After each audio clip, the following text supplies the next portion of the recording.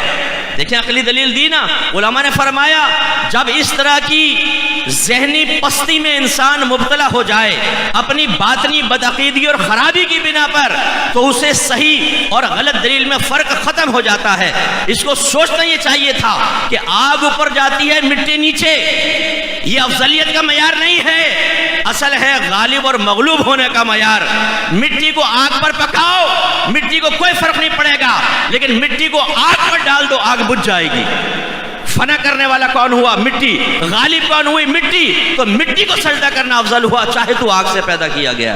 تو اب ہمارا معاملہ یہ ہے، نوجوانوں کو کچھ بھی آتا نہیں ہے۔ آپ لوگ فیس بک استعمال کر رہے ہوتے ہیں، اس میں بیٹھے ہوئے ہیں جی گوپال سے بھی دوستی ہو رہی ہے، جوزف ٹونی سے بھی دوستی ہو رہی ہے، صاحب چیٹ کر رہے ہیں سب کچھ۔ اگر وہ ٹونی جوزف آپ سے کویسچن کر لے کہ اپنے اللہ کا تعارف پیش کر دیں ذرا، اور زیادہ لمبا نہیں، تمہارا کون ہے خدا، 2 منٹ تعارف پیش کریں، میں گارنٹی سے کہتا ہوں کہ ہم اللہ کا صحیح تعارف بھی پیش نہیں کر سکتے۔ میں علماء کی بات نہیں کر رہا ہوں، جو آپس سے جانتے ہیں ان کی بات نہیں کر رہا ہوں، میں ان کی بات کر رہا ہوں جو عام لوگ ہیں۔ اب آپ کہیں گے جی اللہ تعالیٰ ہمارا خالق ہے، ہمارا مالک ہے، وہ ایک ہے، اس نے ہمیں پیدا کیا ہے، یہ تعارف نہیں ہے، یہ آپ صفات بیان کر رہے ہیں۔ جیسے میرے ساتھ ایک لڑکا کھڑا ہو، آپ کہیں مجھ سے صاحب یہ کون ہے، میں کہوں انسان، آپ کہیں جی سمجھ میں نہیں آیا، کچھ اور تعارف پیش کریں، آپ چاہتے ہیں وہ جانے کہ وہ ہے کون، میں کہہ رہا ہوں انسان۔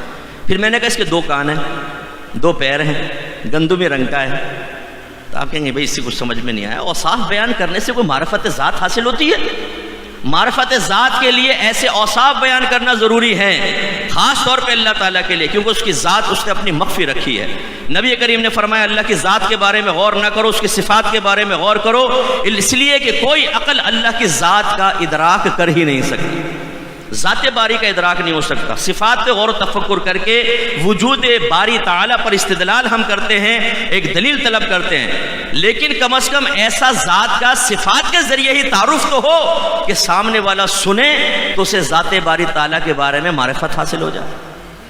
ایسی اگر وہ کہہ دے واٹ از اسلام، ذرا اسلام کو ڈسکرائب کریں، کیا ہمارا نوجوان اسلام کے بارے میں معلومات فراہم کر سکتا ہے؟ چند جملوں کے اندر ایسا کہ سامنے والا ہمارے مذہب اسلام کو سمجھ جائے۔ تو یہ المیہ ہے کہ جو نوجوان گھر سے، اسکول سے، کالج سے، مسجدوں میں آ کر جمعوں کے بیانات سننے کے باوجود علم دین سیکھا نہیں ہوا، وہ اپنے آپ کو اس آزمائش میں ڈالے کہ جی میں یوٹیوب پر بیٹھ کر اور مختلف کو سنوں گا اور پھر صحیح اور غلط کا فیصلہ کروں گا، کیسے کر سکتے ہیں؟ آسان الفاظ میں آپ کو سمجھا دیتا ہوں۔ آپ نے 1 کروڑ روپیہ انویسٹ کرنا ہو، اب آپ یوٹیوب پہ سرچ کیجئے گا انویسٹمنٹ کے طریقے، 50 کلپس آ جائیں گے سامنے، آپ ایک سنیں وہ کچھ کہہ رہا ہوگا، دوسرے سنیں وہ کچھ کہہ رہا ہوگا، تیسرے سنیں وہ کچھ کہہ رہا ہوگا، اب آپ پریشان ہو جائیں گے کس کی مانوں کس کی نہ مانوں۔ اور ہمیشہ یاد رکھیے گا جو بھی بتا رہا ہوگا نا، یہ بڑے حکیم بھی ہوتے ہیں، آپ نے دیکھا یہ یوٹیوب وغیرہ پر، یہ کھا لو دماغ تیز، یہ کھا لو 65 سال کے ہو 25 سال کے جوان بن جاؤ گے۔ اب ایسی کرامات کی بوٹیاں ہوتی تو کوئی بڈھا ہی نہ ہوتا ہمارے پاکستان میں بھائی جان۔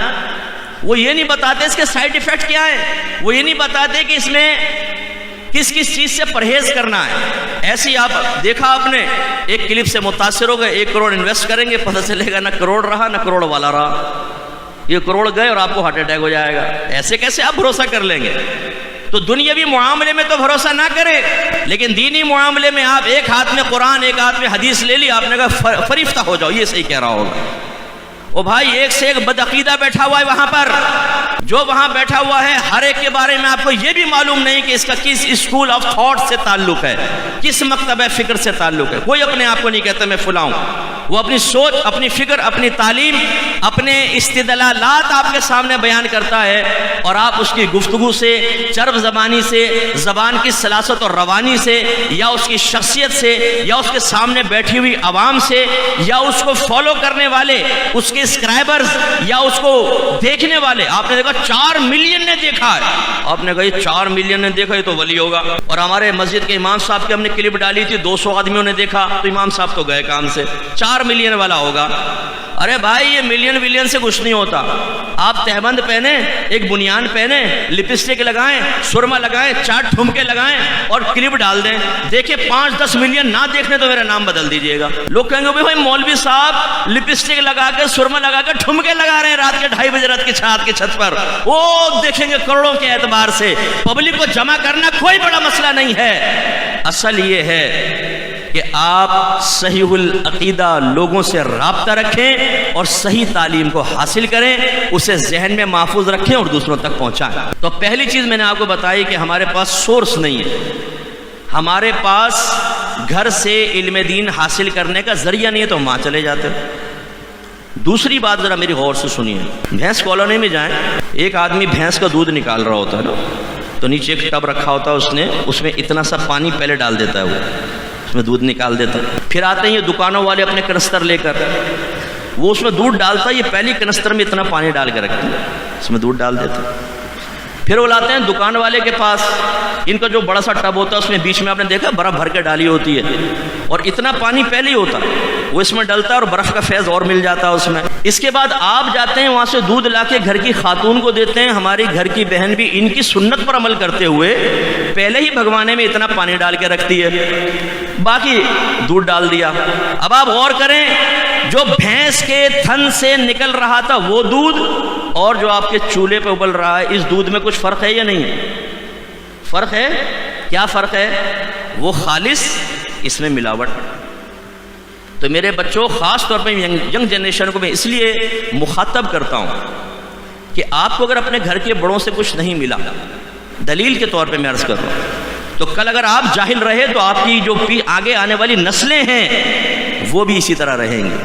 اس لیے سمجھیے کہ جو آپ کہتے ہیں جی ہم نے اپنے بڑوں کو کرتے ہوئے دیکھا ویسا ہم کر رہے ہیں، لیکن جو بڑوں نے کیا تھا نا وہ ایسا تھا جیسے بھینس کے تھن سے نکلنے والا دودھ، خالص قرآن و حدیث کے مطابق، کوئی اس میں انسانی ملاوٹ نہیں تھی۔ لیکن جب اگلی نسل کے پاس آیا اس نے پھلڑی لگا دی، دوسری نسل کے پاس ہے اس نے اپنی پھلڑی لگا دی، تیسری نسل کے پاس ہے اپنی پھلڑی لگا دی۔ آج جو صورتحال مذہب کی آپ کو نظر آ رہی ہے، اس میں اصل دین بہت کم ہے، انسانی تصرفات زیادہ آ گئے ہیں، اس سے خرابی پیدا ہوئی ہے۔ میں چند مثالیں آپ کو دیتا ہوں۔ آپ مزار پہ چلے جائیں، مزار کیوں بناتے ہیں؟ چادر کیوں چڑھاتے ہیں؟ پہلے دور میں قبے بھی نہیں بنتے تھے، صرف قبریں ہوتی تھیں، وہ بھی ایک بالش تھی، صرف ایک بالش۔ یہ سنت اور مستحب ہے، لیکن اشراف القوم کو دفنایا گیا، علماء، مفتیان کرام، مجتہدین، تو دین میں لوگوں میں بگاڑ پیدا ہوا، لوگ قبرستان آتے ان قبروں کی بے حرمتی کرتے تھے۔ تو فیصلہ یہ ہوا کہ بھئی کوئی کپڑا وغیرہ ڈال دیا جائے تاکہ کوئی آئے تو امتیاز تو کر سکے نا کہ یہ کسی اللہ کے ولی کی قبر ہے یا عام آدمی کی، کم از کم اس کی بے حرمتی تو نہ کرو۔ تو ایک چادر ڈال دی صرف اس شناخت اور علامت کے لیے کہ دوسری قبروں سے امتیاز پیدا ہو جائے۔ پھر اس کے بعد لوگوں نے جیسے اولیاء کی قبروں پہ آنا شروع کیا، دھوپ ہو رہی ہے بہت شدید، تو ضرورت محسوس ہوئی چھپر ڈال دو بھائی تاکہ اس کے سائے میں بیٹھ کر یہ عبادات کر سکیں۔ پھر اس کو پکی شکل دے دی تو قبہ بن گیا۔ اچھا، جب قبہ ایک عمارت بن گئی اور ایک اچھے مقصد کے لیے بنی کہ لوگ اس کے نیچے آ کے سائے میں بیٹھ کر قرآن پڑھ سکیں، حدیث پڑھ سکیں، ذکر الہی کر سکیں، ایصال ثواب کر سکیں، تو مجھے بتائیے کہ کیا پھر چادر کی ضرورت باقی رہی تھی؟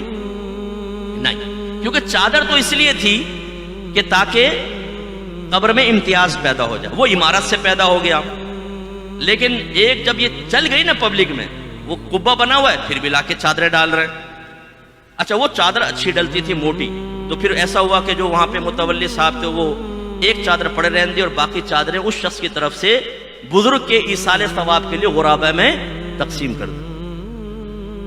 یہ ہونا شروع ہو گیا۔ اب صورتحال کیا آئی؟ بڑے بڑے قبے بن گئے، عمارتیں بن گئیں، اور چادر چڑھانے کی لاجک ہمیں نہیں پتہ کیوں چڑھاتے، اب چادروں کی منت ماننا شروع کر دی۔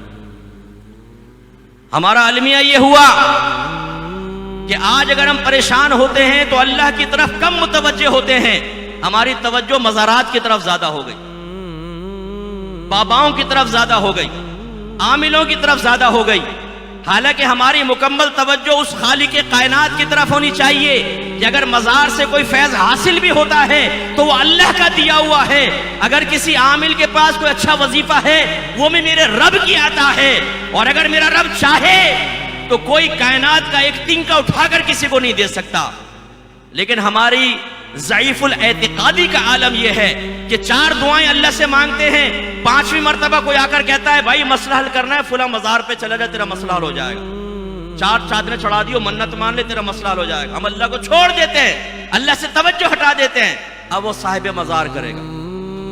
ایک صاحب انتقال کر گئے، ہمارے پڑوس میں رہتے تھے، اکیڈمی کے پڑوس میں نا، نماز پڑھے تھے روزانہ، کچھ سگریٹیں یہ گٹکے بھرے پڑے سب۔ یہ ایک دن سوزوکی میں آٹا رکھ رہا، میں نے کہا کہاں کا ارادہ ہے بھائی؟ کہنے لگے فلاں مزار پہ جا رہے ہیں، وہاں پہ جا کے لنگر کھلائیں گے سب۔ اب یہ بھی ہمارا ذہن بن گیا، سگریٹیں پیو، چرسے پیو، لڑکی بازی کرو، گالیاں بکو، کچھ بھی کرو، ایک عرس میں شرکت کر کے بابا جی کو کھانا وہاں پہ کھلا دو، اور بابا جی سے کہا حضور میں نے کام کر دیا، اب آپ کی ڈیوٹی شروع ہے، نہ میں نماز پڑھ سکتا ہوں، نہ روزہ رکھ سکتا ہوں، نہ لڑکی بازی چھوڑ سکتا ہوں، نہ میں گالیاں چھوڑ سکتا ہوں، نہ میں دین پر چل سکتا ہوں، اب آپ کی ذمہ داری ہے ان دیگوں کے بدلے میں مجھے جنت میں پہنچانا، بائے بائے ٹاٹا، اور ہم واپس آ جاتے ہیں۔ وہ بھائی وہ اگر صحیح بزرگ ہے نا، آپ کے اس طرز عمل سے ناراض ہوں گے، وہ خوش نہیں ہوں گے، اس لیے کہ ان کی محبت، ان کا پیار، ان کا ناراض ہونا صرف اللہ کے لیے ہوتا ہے۔ جو اللہ کی فرما برداری کرے اسے سینے سے لگاتے ہیں، جو اللہ کی نافرمانی کرے اسے پیار و محبت سے سمجھاتے ہیں، لیکن کوئی اڑ جائے نافرمانی پر تو اس سے ناراض ہو جاتے ہیں۔ جیسے میرے آقا صلی اللہ علیہ وسلم کا طریقہ کار رہا، ہم کہتے ہیں جی سرکار تو رحمت للعالمین ہے، رحمت کے واقعات سنائیں۔ بعض میں جب بیان کرتا ہوں بولتے ہیں مجھ صاحب آپ سختی بہت کرتے ہیں، ہمارے سرکار تو بڑے نرم تھے۔ ارے آپ نے جلال مصطفیٰ دیکھا ہی نہیں ہے، آپ نے جلال مصطفیٰ کو پڑھا ہی نہیں ہے۔ میری والدہ سیدہ عائشہ کہتی ہیں کہ میرے آقا صلی اللہ علیہ وسلم نے کبھی اپنی ذات کی خاطر کسی سے انتقام نہیں لیا، لیکن اگر کوئی اللہ کی نافرمانی کرتا تو سرکار ضرور اس سے انتقام لیتے، یعنی سزا جاری کرتے۔ کئی صحابہ ایسے ہیں جنہوں نے کوئی طرز عمل کیا، سرکار نے چہرہ انور پھیر لیا، سلام نہیں کیا، مصافحہ نہیں کیا، ناراض ہوئے ہیں۔ ہماری والدہ سیدہ عائشہ صدیقہ رضی اللہ تعالیٰ عنہ نے تصویر والا پردہ لگا دیا، سرکار تشریف لائے، چہرہ انور کا رنگ متغیر ہو گیا، سیدہ عائشہ ڈر گئیں، یا رسول اللہ مجھ سے کیا خطا ہوئی؟ فرمایا عائشہ تم نے نہیں سنا کہ ان تصویر والوں کو بروز قیامت عذاب ہوگا؟ عرض کیا رسول اللہ میں اللہ کی بارگاہ میں توبہ کرتی ہوں، یعنی مجھے پتہ نہیں تھا یہ۔ پھر آپ کہتی ہیں میں نے اس پردے کو اتارا اور اس کو ایک گدی کے اوپر لپیٹ دیا جس سے سرکار ٹیک لگایا کرتے تھے۔ اس کا مطلب ہے تصویر کو تعظیماً لگانے پہ سرکار نے اظہار ناراضگی کیا، اور کس سے؟ جو حبیبائے رسول ہیں، میری اور آپ کی ماں ہیں۔ سرکار سب سے زیادہ بی بی خدیجہ الکبریٰ رضی اللہ تعالی عنہا کے بعد ان سے محبت فرمایا کرتے تھے، اس وجہ سے سب سے زیادہ سرکار کو محبت تھی۔ لیکن جب اللہ تبارک و تعالیٰ کے دین کے نفاذ کی باری آئی تو اسی حبیبہ کے سامنے سرکار کا جلال ہے۔ تو ہم نے کہاں سے نتیجہ نکالا کہ سب اپنا الٹی سیدھی حرکتیں کرو، اپنی مرضی کے مطابق زندگی گزارو، اور پھر صاحب مزار کو بیچ میں درمیان میں ڈال کے ساری ذمہ داری بابا کو دے کے پھر فنٹر ہو جاؤ، غلط۔ تو ابھی چادریں چڑھانا شروع ہو۔ اچھا چادریں بھی کیسی؟ ریشم۔ میں اب نام نہیں لیتا ہوں کہ یہ ویڈیو چلے گی، ناراض بھی ہوتے ہیں بہت سے۔ میں ایک مزار پر گیا، اچھا بچوں یہ بھی یاد رکھیے گا جو اوپر قبر ہوتی ہے نا اکثر یہ نقلی قبر ہوتی ہے، اصلی قبر تو تہخانے میں ہوتی ہے۔ جیسے قائد اعظم صاحب کے مزار پہ آپ جاتے ہیں نا، بڑے ادب سے سامنے کھڑے ہوتے ہیں، اندر بابا جی ہیں ہی نہیں، بابا جی تو نیچے لیٹے ہوئے، اب وہیں پہ تعظیم بجا لا رہے ہیں۔ اچھا وہ کٹہرے میں کھڑا ہوگا، اور باہر جو چادریں بکھری وہ کون سی؟ ریشمی چادر، اور ان پر آیت الکرسی لکھی ہوئی۔ اب وہ ایک ڈالی، جب دوسری ڈالیں گے پھسل، لازم بات اس کے قدموں میں، اور اتنی کثرت سے ہر شخص چادر لا کے قدموں میں جاری، اس کو چڑھ رہا ہے آیت الکرسی۔ بعض لوگ کہتے ہیں یوں مس کر کے ہمیں دے دیں، لیکن اس کو یوں مروڑا، اللہ کا نام آیت الکرسی قرآن کی گلے میں، بے وضو کو چھو رہے، اس میں چمکی لگی ہوئی ساری یہاں لگ گئی، وضو کر رہے ہیں وضو ہی نہیں ہو رہا۔ یار یہ خرافات ہیں۔ اکابرین نے اس کا تو نہیں کہا تھا کہ تم ایسا کرو؟ پھر وہ ایک لڑکی بیچ میں دھمال ڈال رہی ہے، صاحب باقی سب کھول ڈم ڈم ڈم ڈم ڈم ڈم ڈم، او بال کھول کے وہ، اور لڑکے بالے کھڑے ہوئے اس کے جسم کو دیکھ رہے ہیں۔ خبیثو، منوسو، یہ اہل سنت نہیں ہے، دشمن ہیں ہمارے، انہیں پری پلان ہمارے درمیان میں داخل کیا گیا تاکہ ہم بدنام ہو جائیں۔ ایک لڑکی بیچ میں ٹھمکے لگا رہی ہو، دھمال کے نام پر ناچ رہی ہو، اور غیر مرد اس کو دیکھ رہے ہو، کون سی شریعت اس کو جائز کہتی ہے؟ لیکن ہمارے مزارات پر ہو رہا ہے۔ کیا کابرین نے کہا تھا ایسا کرو؟ ایک صاحب نے کہا مفتی صاحب آپ کو کیا پتا وہ کس روپ میں ہے؟ میں نے کہا پھر اپنی بیوی کو چھوڑ دے اور اس کے بارے میں اس زن قائم کر لے، وہ کس روپ میں ہے، وہ بھی ڈانس کرے ان مردوں کے بیچ میں آ کے۔ اپنی بہن کو لاؤ، اپنی بیٹیوں کو لاؤ، کھڑا کرو ذرا، اب تمہیں آگ لگی تو وہ بھی کسی کی بہن, کسی کی بیٹی, کسی کی ماں ہے. اس بیوقوف عورت نے سمجھا کہ دمال کر کے بابا راضی ہوگا یا ڈھول ڈمکوں سے بابا راضی ہوگا؟ یہ بتاؤ. لڑکے والے ناچ رہے ہوں گے, پینٹ شرٹ پہنے ہوئے ناچ رہے, وہ سمجھتے شاید ایک ٹھمکے میں بابا راضی, دوسرے ٹھمکے میں پھر وہ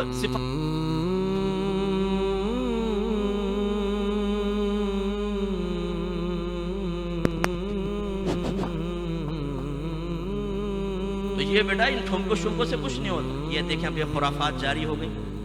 چادر چڑھانے کی کوئی فضیلت نہیں ہے. ایک چادر آپ نے ڈال دی احترام قبر کے لیے, ٹھیک ہے, کافی. قبہ بنا دیا تو اس کی بھی حاجت نہیں, چلو پھر بھی آپ نے ڈال دی, ٹھیک ہے. یہ کوئی منتیں ماننا یہ چادر وادروں کی ہے. پھر منت جو مانتے ہیں مزارات پہ جا کر, حقیقتاً منت کیا تھی؟ منت تو اللہ سے مانی جاتی اور وہ ایک عبادت کا وعدہ ہوتا, اور اس کے لیے بھی الفاظ اتنی آواز سے آپ کو کہنے ہیں کہ کان کو سنیں. مثلا آپ نے کہا اللہ تعالیٰ میں تیری رضا کی خاطر اس رمضان میں اعتکاف کروں گا, یہ منت ہے. آپ نے وعدہ کیا اللہ سے, یہ واجب ہو جائے گا رمضان میں اعتکاف کرنا. بعض اوقات ہم مشروط کرتے ہیں کہ اللہ تعالیٰ میں بیمار ہوں, مجھے شفا دے دے, میں 3 روزے رکھوں گا, تو ٹھیک ہے. یہ منت اللہ سے ہوتی ہے, عبادت اللہ کے لیے کی جاتی ہے. لیکن اب ہمارے مزارات پہ منتیں مان رہے ہیں, جس کو منت عرفی کا نام دیا گیا. جب یہ رائج ہوئی تو اکابرین نے کہا بھائی احتیاط سے تم کرو. یہ نہیں کہ ان کو کہا کرو, احتیاط سے کر لو, کیونکہ رائج ہو گئی تھی. اب اس میں ہونا کیا چاہیے؟ جیسے آپ کا کام اٹک گیا تو آپ گئے داتا صاحب کے پاس. اب لوگ کیا کرتے ہیں وہ میں آپ کو بتا رہا ہوں. داتا صاحب میرا یہ کام ہو جائے, میں 20 دیگیں چڑھاؤں گا آپ کے مزار پہ. مخاطب بابا کو کیا اور نکل لیے. بھائی تم کس نیت کے ساتھ کر رہے ہو یہ دیکھنا بہت ضروری ہے. اگر خدا نہ خواستہ آپ نے اس نیت کے ساتھ 20 دیگوں کی منت اس بابا سے طے کی ہے کہ میں آپ کے لیے کھانا کھلاؤں گا, اس کا ثواب آپ مجھے دیں گے, آپ کا قرب حاصل کرنا مقصود ہے, تو یہ تو شرک میں مبتلا ہو گئے ہم. اکابرین نے یہاں بھی قید لگائی ہے کہ اگر آپ یہ کہنا بھی چاہتے ہیں تو کھانا آپ صرف اللہ کے لیے کھلائیں گے. اسی لیے جو اکابرین ہیں ہمارے بعمل لوگ ہیں, لوگوں نے بعمل لوگوں کو چھوڑ دیا. آج بابا آ گئے ہیں صاحب. یہ کون ہے؟ کتے والی سرکار, بلی والی سرکار, جپھی والی سرکار, ڈنڈے والی سرکار, شلوار والی سرکار, سگریٹ والی سرکار, الٹی لٹکنے والی سرکار, چھو چھو سرکار, اور ایک سے ایک بدکار, ڈرامے پکے, بے نمازی. ان سے آپ دین کی الف بے پوچھ لے نہیں معلوم ہوگا.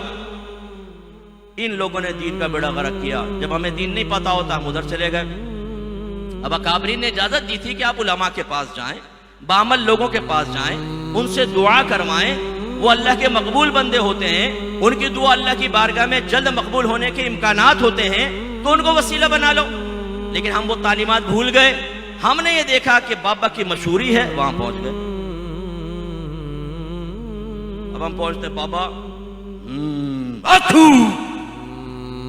بچہ تو کچھ پریشان لگتا ہے. جی بابا آجا, بابا تیری ساری مشکل حل کرے گا. بچہ جواب میں نہیں کہتا بابا مجھے تو بھی مشکل میں لگتا ہے, کیونکہ ہماری جیب سے پیسہ نکلوانے کے لیے میرا ٹیکٹ استعمال کر رہا ہے. اگر تو اتنا کامل ہوتا تو جو بائیڈن کو اپنے پاؤں تلے لے آتا, IMF سے قرضہ دلوا دیتا, سارے کورونا والوں کو ٹھیک کر دیتا. اتنا تو پہنچا ہوا ہے تو آئے تجھے ICU کے اندر وارڈ میں بند کر کے باہر سے کنڈی لگائیں, سب کو ٹھیک کر کے باہر نکال. لیکن نہیں, ہم اتنے بے وقوف ہوتے ہیں. وہ کہتا ہے بچہ تو پریشان لگتا ہے. جی بابا کیا ہوا؟ اولاد نہیں ہو رہی, الائچی کھا. اب الائچی سے اولاد کا کیا تعلق؟ وہ بابا 100 کو الائچی کھلاتا ہے, کسی ایک آدھ کے اللہ کے ازلی فیصلے کے تحت اور مشیت کے تحت بچہ ہو جاتا ہے, کریڈٹ بابا لے جاتا. یہ لیجیے مشہور ہو گیا جی الائچی والی سرکار. وہ کہتا ہے جی الائچی کھائی تھی بچہ ہوا. بابا پہنچا ہوا ہے جی, بابا پہنچا ہوا ہے. بابا نماز پڑھتا ہے؟ نہیں. روزہ رکھتا ہے؟ نہیں. عورتوں کو دیکھتا ہے؟ یس. نگاہ ہی نہیں ہٹاتا. بابا تو یوں جما کر نگاہ رکھتا ہے عورتوں کے اوپر. روحانی نمازیں پڑھتا ہے. میں ایک جگہ گیا, بابا صاحب بیٹھے ہوئے آنکھیں بند کر, نماز کے ٹائم. میں نے کہا کیا ہوئے, نماز نہیں پڑھیں گے؟ کیا آپ کو نہیں پتا یہ روحانی نماز پڑھتے ہیں. ان کی فجر ہوتی ہے مکے میں, ظہر مدینے میں, عصر بغداد میں, عشاء خواجہ صاحب کے پاس, مغرب خواجہ صاحب کے پاس, اور عشاء داتا صاحب کے مزار میں. میں نے کہا یہ تو یہاں بیٹھ کر روحانی نماز پڑھ رہا ہے, تم روحانی جماعت کہاں قائم کر رہے ہو مجھے بتا دو, کیونکہ جب پیر نہیں پڑھے گا تو وہ کیا کریں گے؟ ایک جگہ گئے تو وہ پیر صاحب چرس کے سٹے لگا رہے. یعنی کہ یہ کیا بھائی؟ کہنے لگے وہ اصل میں پیر صاحب جب چرس پیتے ہیں نا تو دنیا سے توجہ ہٹ جاتی ہے، اللہ سے لو لگ جاتی ہے. آواز سے نہ ہنسے، مسجد ہے. وہ میں نے کہا بھائی تو پھر تو پیر صاحب کی بیعت کرنے کے بجائے سگریٹ کی بیعت نہ کر لیں. کہ جو سگریٹ پیر صاحب کو اللہ سے ملا رہی ہو تو وہ تو پیر سے زیادہ کامل ہوئی نا. ایسی ایک جگہ گئے تو پیر صاحب کو ساتھ میں بٹھا دیا. تھوڑی دیر بعد ہی پیر صاحب ماں بہن کی گالیاں بکے، گندی گندی غلیظ گالی. کہاں بٹھا دیا بھائی، میں تو بھاگا. میں نے میزبان سے کہا یہ تم کیا کر رہے ہو؟ کہا آپ کو نہیں پتا کہ اس میں گالیوں کے پیچھے کیا ہے. میں نے کہا ہاں وہ معرفت مجھے حاصل نہیں ہے جو اس پہنچی ہوئی شخصیت کو حاصل ہے. میں تو وہاں سے بھاگا. ہمارے یہاں یہ بھی ایک بے وقوفی ہے، اگر پاپا بیٹھا ہوا گالیاں بکے گا نا تو کان میں کہنے پاپا کچھ نہ کوئی منسوخ ہے منسوخ. ابھی پولیس والا آ کے 2 ڈنڈے لگائیں نازک مقام پر اور الٹا لٹا کے اتنا مارے کہ 2 مہینے نارمل حالت میں سو نہ سکے اور 2 سال جیل میں ڈال دیں. اس کو دیکھیں اس کا عالم جذب کیسے غائب ہوتا ہے. ابھی بچے چلے جائیں اس کے سامنے تکے رکھیں اور ذرا بوٹیاں شوٹیاں رکھ دیں، دیکھیں عالم جذب سے باہر آ کر فوراً کھانا شروع کر دے گا. اسے میڈیا پہ بٹھا دیں کبھی ماں بہن کی گالی نہیں دے گا کیونکہ بدنامی ہوگی. وہاں بالکل انسان اور شرافت کے ساتھ کلام کرے گا. یہ سارے ڈرامے ہیں میرے بچوں. ہمارے اکابرین نے اکابرین کے پاس جانے کی اجازت دی تھی، ان لوگوں کے پاس جانے کی اجازت نہیں دی تھی. ہم جاتے ہیں، ہم کرامات تلاش کرنے کی کوشش کرتے ہیں. ایک بادشاہ آیا، اسے پتہ چلا جی ایک بابا بڑے پہنچے ہوئے ہیں، تو وہ ان کے ادھر آیا اور اس نے دل میں سوچا اگر یہ بابا اپنے سامنے رکھے ہوئے لال والا سیب اٹھا کے مجھے دے دے تو میں ان کو ولی مان لوں. اب وہ واقعی پہنچے ہوئے تھے. آپ نے بزرگ نے وہی لال سیب اٹھایا اور فرمایا بھائی ہم ایک دفعہ بغداد میں گئے، وہاں پہ ایک مجمع لگا ہوا تھا تو ہم اس میں گھس گئے. ہم نے دیکھا کہ ایک آدمی نے ایک گدھے کی آنکھوں پہ پٹی باندھی ہوئی تھی. پھر اس نے ایک انگوٹھی ایک آدمی کو دی اور گدھے سے کہا کہ بتا انگوٹھی کس کے پاس ہے. حالانکہ گدھے کی آنکھوں پہ پٹی بندھی ہوئی تھی لیکن گدھا گیا اور اسی آدمی کو منہ مارا جس کے پاس انگوٹھی تھی. پھر ان بزرگ نے بادشاہ سے کہا سیب لیا ہوئے والا ان کی طرف پھینکا اور فرمایا کہ اگر ہم آپ کو یہ سیب دے دیں تو ہم نے گدھے سے بڑھ کر کون سا کام کیا، اور اگر آپ کو نہ دیں تو پھر تو ہم آپ کی نگاہوں میں ولی ہی نہیں، تو قدموں میں گری. یہ ہمارے بزرگوں کا عالم تھا. تو ایسے نہ آزمائیں. اور مالک بن دینار رحمت اللہ علیہ کا یہ قول ذہن میں رکھے. پھر میں آیت سے بھی آپ کو ثابت کرتا ہوں. حضرت با یزید بستامی صاحب رحمت اللہ علیہ ارشاد فرمایا کرتے تھے کہ پانی پہ چلنا کوئی کمال نہیں، یہ تو تنکا بھی کر سکتا ہے. ہوا میں اڑنا کوئی کمال نہیں، یہ تو مکھی اور مچھر بھی کر سکتا ہے. کمال یہ ہے کہ نبی کریم صلی اللہ علیہ وسلم کی شریعت پر عمل کیا جائے، جس کو اللہ تعالیٰ نے اشارہ فرمایا ان اکرمکم عند اللہ اتقاکم، بے شک تم میں سے اللہ کی بارگاہ میں سب سے زیادہ عزت والا وہ ہے جو تم میں سب سے زیادہ پرہیزگار ہے. پرہیزگاری یاد رکھو نوجوانوں، اللہ تبارک و تعالیٰ پہلی بات کسی جاہل کو ولایت دے گا ہی نہیں، صرف عالم اللہ کا ولی ہوگا. اور نمبر 2 وہ باعمل ہوگا، نیک ہوگا، پرہیزگار ہوگا، کوئی کبیرہ گناہ نہیں کرے گا. ہمارے اکابرین نے واضح لکھا اگر کسی کو ولایت مل بھی جائے اور وہ کبیرہ گناہ کرے اللہ اس سے ولایت کو سلب کر لے گا. یا صغیرہ گناہ بار بار کرتا رہے تو چونکہ صغائر پر اصرار انہیں کبیرہ بنا دیتے ہیں تب بھی وہ ولایت سے خارج ہو جائے گا. اس کا مطلب یہ ہوا ولی وہ ہوگا، لائق تقلید وہ ہے، لائق عقیدت وہ ہے، مرکز عقیدت اس کو بنائیں کہ جو نیک ہو، پرہیزگار ہو، متقی ہو، صاحب علم ہو، وہ سرکار کی سیرت پہ چلتا ہو. آپ اسے دیکھیں تو خدا یاد آ جائے، وہ گفتگو کرے تو آپ کے علم دین میں اضافہ ہو، وہ خاموش بھی بیٹھا ہو تو اس کا ظاہر آپ کو نصیحت کرنے کے لیے کافی ہو جائے. اور آخری بات حضرت اجازت ہے، بس ایک آخری بات، صرف ایک آخری بات. میرے بچوں یہ نعرے بہت اچھے ہیں کہ غلامی رسول میں، لگاؤ نعرہ غلامی رسول میں جو ہو نہ عشق مصطفیٰ. ماشاءاللہ ماشاءاللہ ماشاءاللہ. یہ نعرے میں اس لیے لگاتے ہیں، میں پتہ ہے جان تو جانی نہیں ہے، نعرہ لگانے میں کیا جاتا ہے. سنی اب باتوں کا غازی ہو گیا ہے، یہ عمل سے بھاگنے والا ہے، فراڈیا ہو گیا ہے، ڈرامے باز ہو گیا ہے. آپ فراڈی ہیں؟ زور سے بولو. نو نہیں، اس کا دوسرے ہیں، آپ کو نہیں کہہ رہا ہوں. اس کا مطلب ہے آپ ڈرامے باز تو نہیں ہیں، نہیں ہے نا؟ آپ تو پکے ہیں نا، سنی ہیں، پکے سرکار سے محبت کرنے والے.